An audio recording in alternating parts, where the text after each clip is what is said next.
I think that many of these products are also culture specific. There is no ChatGPT in any language other than English right now, or maybe some European languages. So, when we come to trying to educate our population, our country, our people, we will, I think we're going to have to either adapt these tools or, try to make our I don't know. I mean, I think that this is something that the effect will only be apparent with a little time. Now, on the question of access to books, etc., are concerned, very, very quickly in the last 10, 15 years, the library has lost its importance, and there's very little one can do about it because forget about students going to the library, teachers don't go to the library. If you can get everything on your cell phone or on your laptop, why spend the time to go there? I think that this is one place at least where we can democratize access to knowledge by making many of these things available freely and openly. Yeah. I'm not sure that I've actually understood that or answered these questions, but these are all evolving concerns as we will face them in the coming years together. Sir, we have one more from Dr. Sarla. Yeah.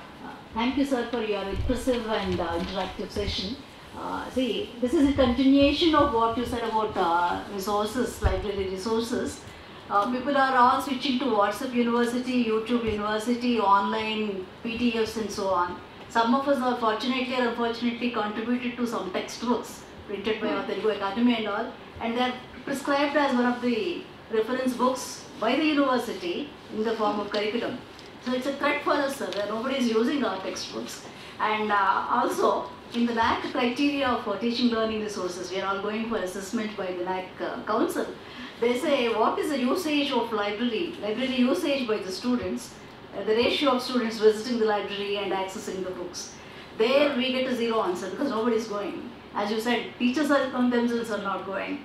Then what about our students? Yeah. This is an irony of the situation. Anyway, thank you for being here, Sarla. I mean, I'm glad to see you here in person, even though I am the one who is not there. You see, there is a gap. There are many gaps that we are talking about. I mean, I talked about the gap between the teacher and the student. There is a gap between our, what should I say, the UGC. The UGC is so far behind the times that makes us teachers look like modern,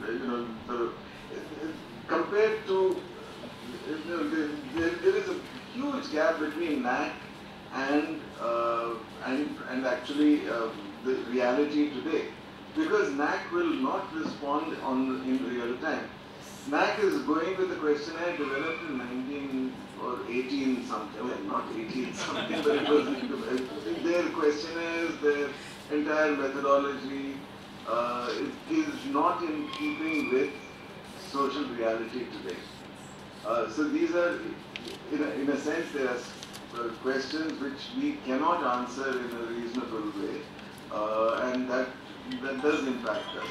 As far as your textbooks and the worry that people are not reading it is concerned, I think that for most of us who like books and write books, please go with a no-cost Kindle edition or just put up the PDF on the website and let it be free to download.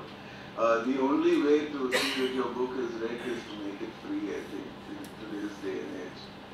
But I warmly encourage you to do that. I know we don't write books for the royalties, but one way is to just make it free. Thank you, sir. Anyone else? A question? Professor Ram? So we have Professor Vandana asking a question.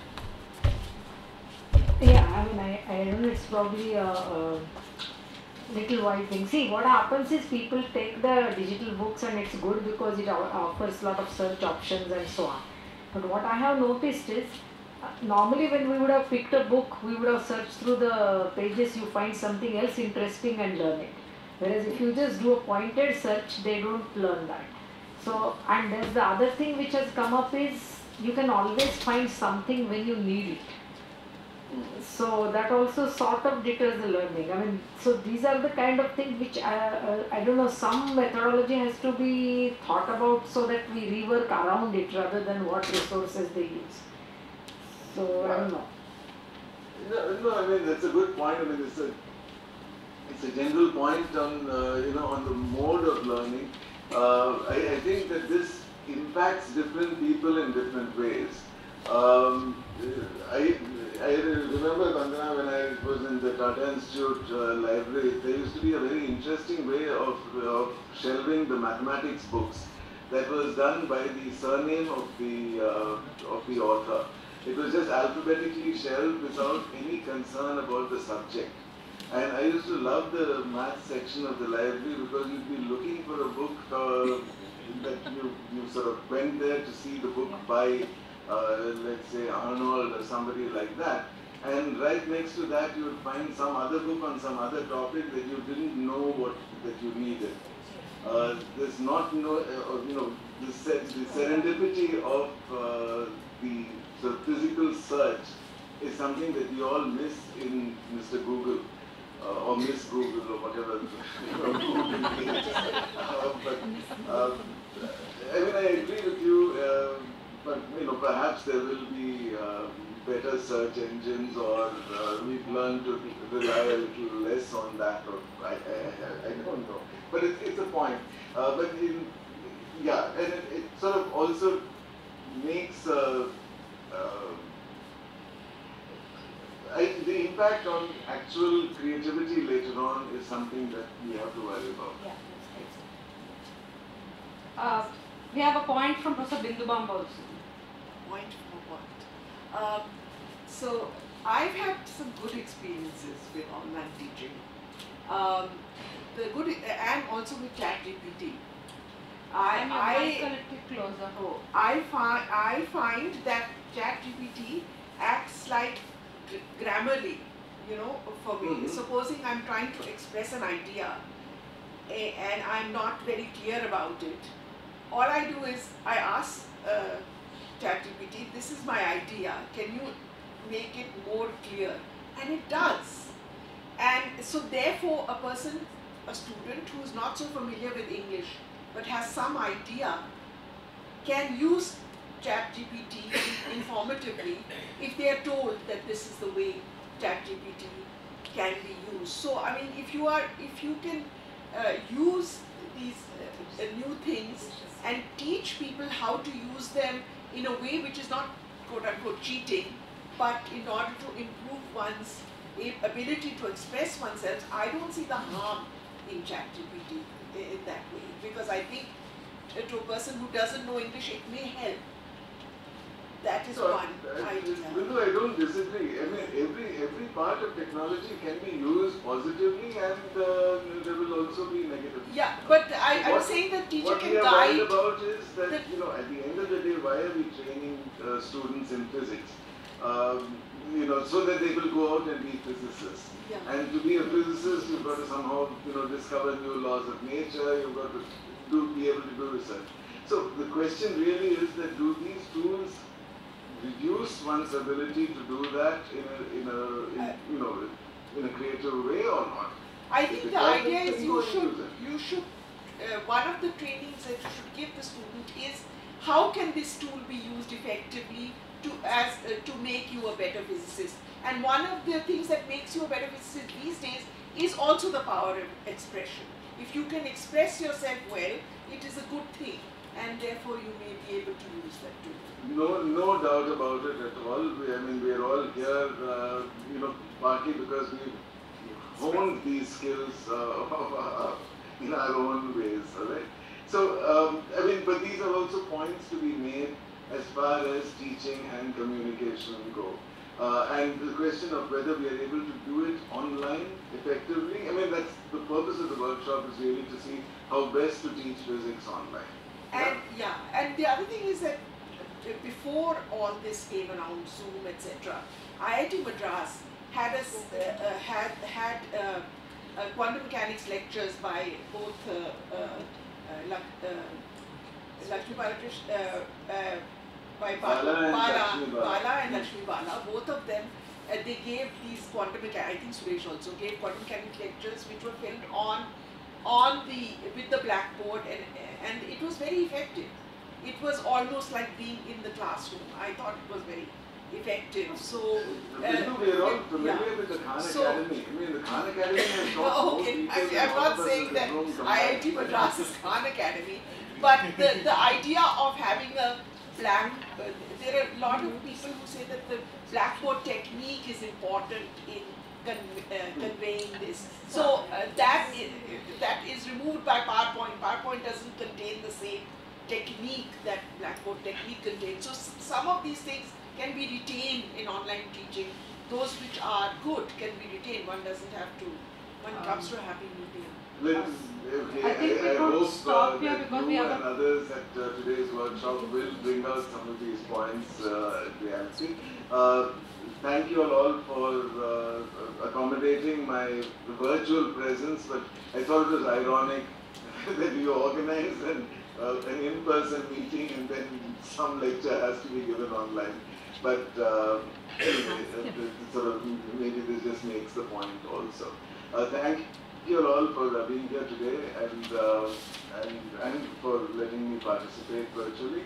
I'll be a presence when let's move on with the program. We are already in a short while we have suddenly become 15 minutes late.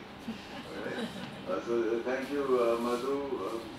Would you take over and move on? Sir, there's just a request. Can you just be online like this and we take a picture with all of us coming to your side? Sure, yeah. So all participants, please come this side. So we have the photographer waiting, and he's still there in the photograph with us. Innovation. All right.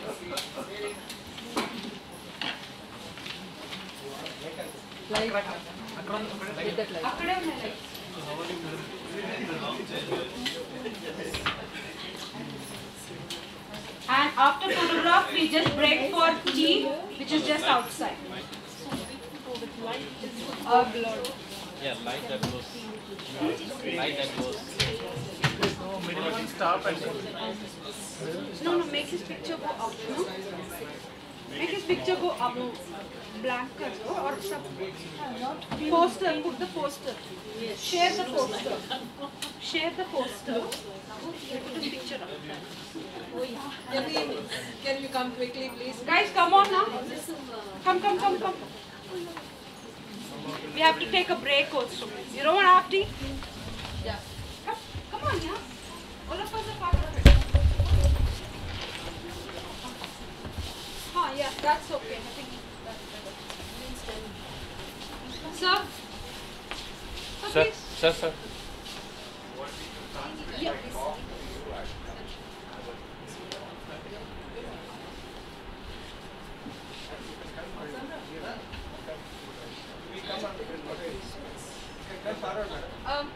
Can we all just squeeze in a little? We'll have another one downstairs on the steps. To just get him out here. You can come forward. Yeah, you can come. Come a line forward, sir. Mudugred. Yeah. Somalia, you can come down.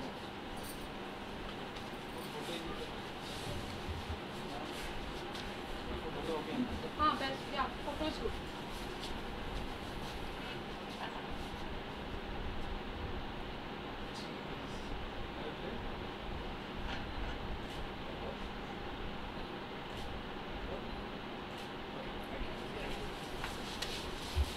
Thank you, sir. So we're just going to break for the tea now. Yeah, we are going to keep this Zoom line on. So anytime you're able to sit, please just join in. I will certainly do that, yeah. Yeah, the tea break is going to be short. It's just 15 minutes. So we have some tea and a cake and sandwich, please have. And we'll be back for Professor Bindabamba's talk. Okay. I'll download.